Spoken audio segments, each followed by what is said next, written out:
Hello everyone, myself Dr. Manoj Kumar, working as an assistant professor in Department of EC at MLR Institute of Technology, Hyderabad. I am here to deliver a lecture talk on measurement and errors, which is a part of electronic measurement and instrumentation. So before going ahead, I would like to give an overview what I am going to discuss in this present lecture talk. First topic I will discuss measurement. Then after that I will going to discuss standards of measurement. Then types of error, accuracy and precision. After that we will take a simple numerical problem to calculate the errors. This is my overview of lecture. So before going ahead, I would like to have a detail about the measurement, why we are going to study measurement and why it is necessity to study the measurement. Actually, whatever happening around us, it should get measured. If it is not measured, there might be some imbalance and which may lead to the disaster. Suppose if you don't measure the heart rate, you don't measure the blood pressure, what will happen? Our body will get deteriorated or our health will not be good. So everywhere from voltage to current we have to measure, otherwise there will be imbalance and this would result in a disaster. So before going ahead, just what do you mean by measurement? Measurement is the quantification of attributes of an object. Quantification, this quantification, suppose I draw a line here, okay. Now I would like to quantify this line. So I will bring one measuring tape. And I will measure its length and assign some value, suppose 3.2 meter. So here line has been assigned some quantity, and how that quantity has been assigned? By comparing with the measuring scale. So measurement is the quantification of attributes of an object, and it can be extracted by comparing the object with a reference or standard scale. So measurement is a quantification of attributes of an object, and it is very fundamental to the sciences. After studying this unit, you would be able to realize the importance of standards in measurement system. You would be able to explain the sources and cause of errors, and after that you can perform the analysis of experimental data to find the accuracy and precision. So that's why measurement is very, very important. Why the standards is required in the measurement? So just you take the example of two shopkeeper, Ramesh shopkeeper and Suresh shopkeeper. We bought a 10 gram of gold from the Ramesh shopkeeper. Then I went to the Suresh shopkeeper. There he is saying that the gold weight is 9.8 gram only. Now we are confused whether Ramesh is correct or Suresh is correct. So if there is certain type of confusion in measurement, where to approach? So the international committee has made some standard that accordingly we have to measure something. Suppose for all the countries following the international standards, which is nothing, a head office known as International Bureau of Weight and Measures, and it is located in France.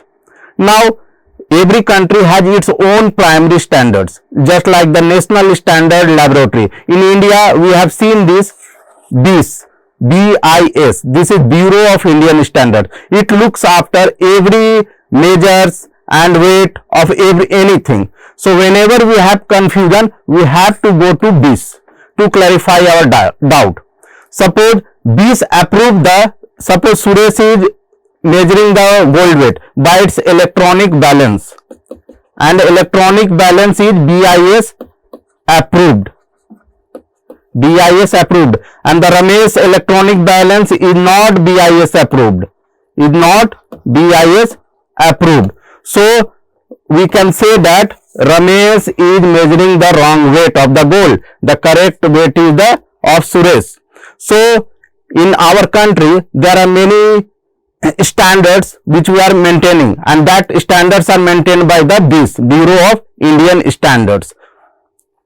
Now secondary standards, these type of standards are generally used in the industry. What are secondary standards? Actually these are standards derived from the primary only. Okay, so secondary are basically used in the industry. Now working standard, these working standards are used in the laboratory purpose. So whenever we want to get the correct information, we have to use the primary standard in the country, which is controlled by the BIS, Bureau of Indian Standards. Now internationally it is controlled by the International Bureau of Weight and Measure. So these are some standards of measurement for measuring anything. In next slide we will see that already we know about the SI unit. SI unit is nothing but it is the international system of unit. So whenever we measure time, length, mass, electric current, they have defined certain standard unit. For time they have defined seconds, for length they have defined meters, then for mass they have defined the kilograms. Like that they have defined the standard units. And who has defined this standard unit? International System of Unit, means International Bureau of Measurement has laid down this standard units. So suppose, what is the significance of this standard unit? I would like to tell that. Suppose we say 1 meter, but what is 1 meter? In actually, what is 1 meter? 1 meter, SI unit has told that the meter is the length of path traveled by light in a vacuum for a time interval of this much second. So distance multiplied by this meter length, this time, it will result in the meter. So meter is the length of path traveled by light in a vacuum during a time interval of 1/299 something second. So if you multiply the speed of light with this time, you will get the distance, and that distance is 1 meter. So in this way, for kg, for electric current, they have defined the SI unit. Okay, so based on these SI unit, we can derive other units. So SI unit are basically of 7 types. For time they have defined seconds, for length they have defined meters, for mass they have defined kilograms, and so on. So basically we have 7 types of SI unit, and other units are derived from the SI unit only. So next, here we can see that errors in measurement. We know that no measurement is accurate. No measurement is accurate. Now question may be asked, why no measurement is accurate? See, there are some reasons for that why measurements are not accurate. First reason is that parallax error. What do you mean by parallax error? Parallax means taking incorrect sighting. Suppose whenever you take reading, your eye should be normal to the scale, not like this, not like this. If you take the reading like this, you will get a parallax. You will get a parallax error. Okay, so parallax error is due to the incorrect sighting of the observer. Now next is calibration error. What do you mean by calibration error? Suppose somebody is not following the correct scale, there it will get the calibration error. Now zero error. What is zero error? Suppose nothing is measured, the device should show zero error. If it is not showing the zero error, means it has got some error, which is also known as zero error. Now damage error. Why this damage comes? Due to some faulty devices, and this damage comes. Now limit of reading of measurement. See, suppose what is the meaning of limit? Suppose we have 1 meter scale. We can't measure 1 micrometer by 1 meter scale. So its minimum resolution is that it can measure only 1 meter. So if you try to measure the micrometer distance with meter scale, we will get wrong reading.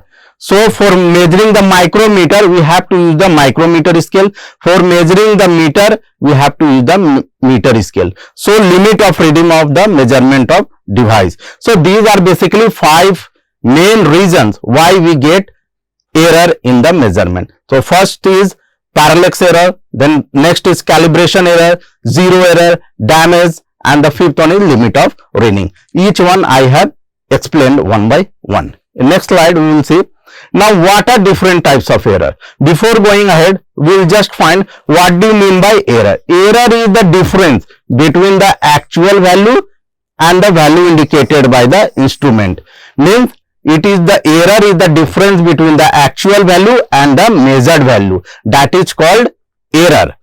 What are different types of error? Now next question may be asked, what are different types of error? First is gross error. Second is systematic error. Third is random error. So by the help of block diagram, I have tried to show what are different types of error in the measurement. So first here it is gross error, then systematic error, then random error, instrumental error. See, systematic error is further classified in 3 categories. Here we can see, first is instrumental error, next is observational error, third one is the environmental error. One by one we will see what are the causes of these different types of errors.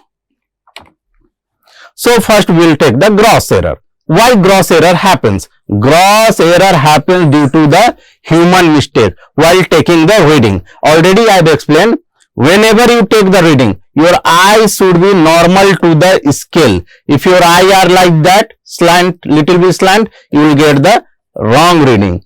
So gross error happens due to human mistakes only while taking the reading.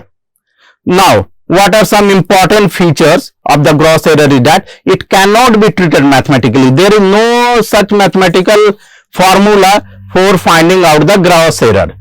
It cannot be eliminated. You remember, it cannot be eliminated, but it can be minimized by taking the careful reading. The error can be minimized by taking the proper care in the reading and recording. So gross error happens due to the human mistakes and it cannot be eliminated, but only it can be minimized by taking the careful reading.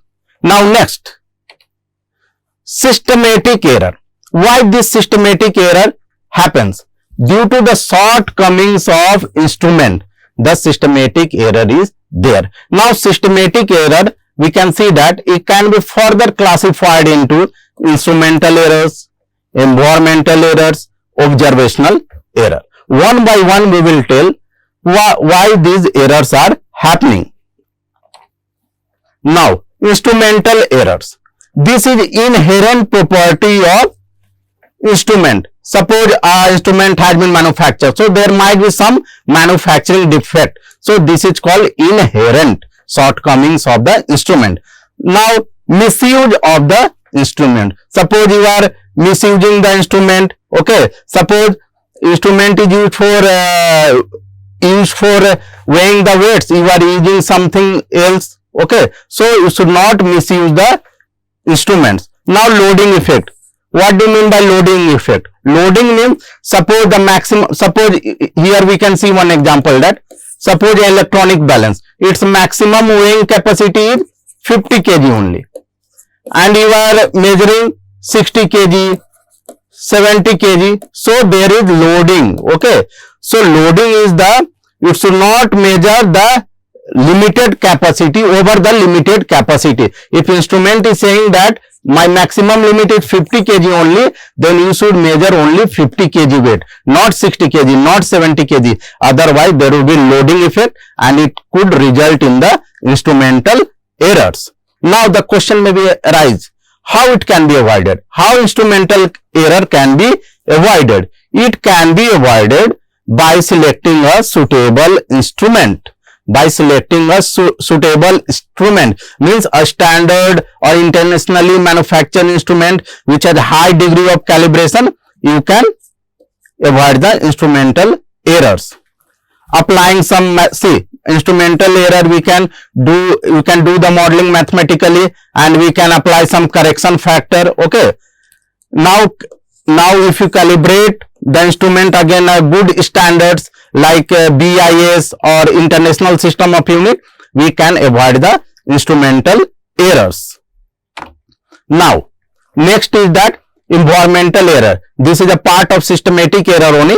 What do you mean by environmental? As the name is suggesting, environmental means error will cause due to the environmental conditions. Suppose there is excess rise in temperature, there is rise in pressure, there is lots of dust, radiation, etc. This result in the environmental errors. Now question can be arise, how it can be avoided? See, simple. It can be avoided by using good air conditioner. Okay, sealing the component against any type of thing. Okay, using magnetic seal so that there is no magnetic interference. Here we can see that two equipment are there. Okay, and there is radiation. So here we can see that this instrument is getting some amount of error. So magnetic shielding is required. Magnetic shielding is required. Okay, to protect from the environmental errors. Now next is observational error. As the name is suggesting, observation, how you are taking the observation of anything. See, again you can see that your eye is in the wrong position. Your eye should be normal to the scale while doing the experiment. So observation error will come when your eyesight is not normal to the scale of reading. So its main causes are that parallax error. Parallax means incorrect sighting. See, it will result in parallax error, and this is good. This is correct reading. Okay, because your eye is normal to the scale, so this is correct reading. Now inaccurate. See, if you are doing some mathematical calculation and you are doing some inaccurate estimate of the average reading, wrong scale, okay, incorrect conversion of unit, these are some reason for the observational errors. And how it can be avoided? By increasing the number of reading. If you take as much as reading, suppose you are doing any experiment, you perform the experiment repeatedly and you get, suppose every time you are getting, suppose you are measuring the length and you are getting 5 meter, 5 meter, 5 meter, means you have less chance of getting observational error. So by increasing the number of reading, we can avoid the observational error. By use of some mathematical modeling also, we can avoid the observational errors. Now random errors. See, random errors. We don't know any causes why this error happens. Error caused by happening or disturbance which we are not aware, means due to some unknown causes. Okay, we don't know about that causes. It is called random error. Error due to some unknown causes, unknown causes results in the random error. Okay, how it can be avoided? By increasing the number of reading, repeatedly you do the experiments, by using some mathematical modeling like statistical means. Okay, like that we can avoid the random errors. Now next, see, after studying different types of error, what are the causes of error? Now this accuracy and precision, these are two important terms which are frequently used in the measurement. So first we will try to understand what do you mean by accuracy. Accuracy, every time we say that the measurement is accurate, not accurate, but what do you mean by accuracy? It refers to the closeness of a measured value, closeness of a measured value with a standard value. Suppose, I will give one example. Suppose my standard is 5 meter and you are, after by measuring the with scale, you are getting a 4.9 meter. So, and suppose in experiment 1 we are getting like this. Suppose in experiment 2, suppose standard value is 5 meter only and we are getting 4.8 meter. Obviously this 4.9 meter is very much close to 5 meter. So this reading is very much accurate. So accuracy is the closeness of the measured value with respect to standard value. Now, next, precision. What do you mean by the precision? Precision refers to the closeness of two or more measurement to each other. Suppose, see, try to understand the difference between accuracy and precision. Accuracy means it is the closeness of measured value to the standard value. Now, what do you mean by precision? Suppose an instrument is being measured repeatedly and it is giving the same reading again and again and again. Suppose it is giving 4.9 meter, you perform one time, second time again it is giving 4.9 meter, third time also 4.9 meter. Okay, so here we can see that as we are repeating the experiments, we are getting the same reading again and again. We can say that this is 100% precise. Suppose let's take an example. In first time we got 4.8 meter, in second time we got 4.6 meter, in third time we are getting 4.5 meter. So we can see that there is much deviation in the reading as we are repeating the experiment. So this is not 100% precise. Okay, here if you repeat the experiment and you get the same value again and again, that we can say that this reading is 100% precise. If you don't get the reading same again and again, we can say that the readings are not precise. So accuracy is the closeness of measured value to the standard value, and precision is the repeatability of an instrument. Suppose you are repeating the experiment again and again, you should get the same value again and again. Then we can say that that instrument is 100% precise. So precision and accuracy are two different things. We should not get confused. Accuracy is the closeness of the measured value with the standard value. Precision is the repeatability of the instrument. How much it is giving the reading again and again. Suppose it is giving the same reading again and again, the instrument is 100% precise. If there is deviation in reading, we can say that it is not 100% precise. So precision can be measured by the repeatability and reproducibility. Okay, these are so two simple things that can be used to measure the precision. Now, by the help of diagram, we will try to understand what is the accuracy and precision. Here we can see that this is our target. Okay, this center point is our target. So we can say that 1, 2, 3, 4, 5, 6, 7. Okay, out of 7, only one is striking the center point. So we can say that the accuracy is low. And also we can see that the balls are apart from each others. Okay, these points are very much apart from each other. So we can say that precision is also low. Now in this picture, we can say that, see, there is no point in the center. There is no point in the center. So we can say that accuracy is very low. But we can see that here that all the points are accumulated, okay, at the approximately to the same point. So we can say that it is highly precise. See, precision means every time you are repeating the experiment, you are getting the same value. See here. So we can see that this is very much precise, but not accurate. Why not accurate? Because these points must lie here to get 100% accuracy. Now third picture we will see. See, all the points are in between, okay, are in the center point only. So we can say that the reading is very much accurate, but the readings are very much apart from each other. So we can say that it has low precision. Now in next figure we can see that all the points are in the center. So we can say that it is very highly accurate, and all the points are repeated at the same point. We can say that, then we can say that it is highly precise. So by the help of 4 figure, we can have the clear picture about the accuracy and precision. Okay, if the accuracy is different thing, precision is different thing. Precision means you should get the same value again and again.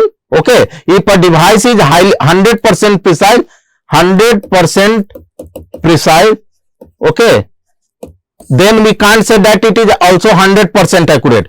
Precision is different thing, accuracy is different thing. Means see, here we can see that there is 100% precision almost, but there is accuracy is very low.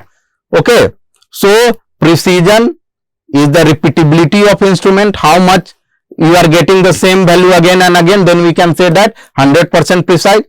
If you are not getting the value again and again the same, we can't say that precision is very much high. Here we can see in this figure that all the value are different. Okay, so it is very low precise. So precision is the repeatability, accuracy is the closeness of a measured value to the standard point.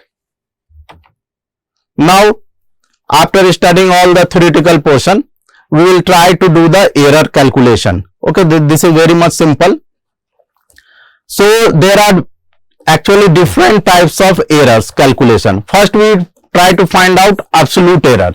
Absolute error is nothing but the actual minus measured value.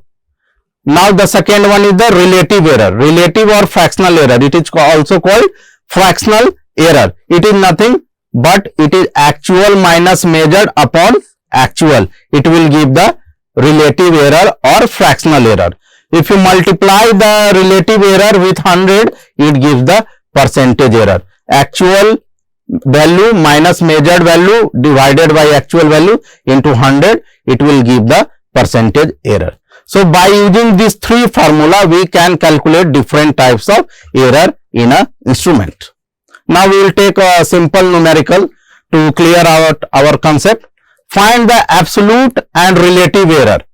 The actual value is 125.68 mm and measured value is 119.66 mm. So how to find the absolute error? Just you subtract between actual value and this is measured value. So you will get this amount of absolute error. Now how to find the relative error? Actual minus measured upon actual, it will give the relative error. If you multiply this relative error with 100, it will give the percentage error. So in this lecture, we have seen that what do you mean by measurement, what are different standards of measurement, how to calculate the errors, okay, how to minimize the different types of error. So in this lecture, we have seen about the measure and errors, okay, measurement and errors. Thank you.